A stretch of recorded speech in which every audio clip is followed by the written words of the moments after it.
Na wakazi wa kaunti ya Bungoma wamehimizwa kuzingatia afya yao ya mwili na akili ili kuwawezesha kuishi maisha bora na kukabiliana vyema na changamoto mbalimbali za kila siku.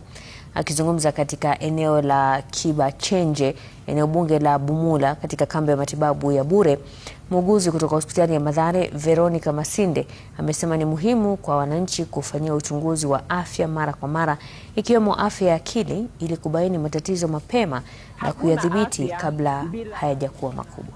Ambaye iko na kiafya, na huwezi kuwa na akili ya kiafya kama mwili pia uko na shida, kwa sababu moja wapo itasababisha ingine.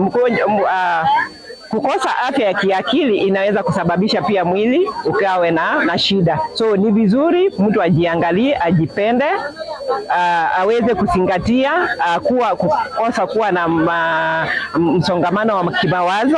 Wanaume hawajali hata maslahi yao, ni wamama ndio wanashughulika na maslahi ya ugonjwa wa watoto wao, bana zao, hata wenyewe. Kwa hivyo tunaomba mababa, watoto wetu wa fulana, ya kwamba afya yetu ni muhimu sana.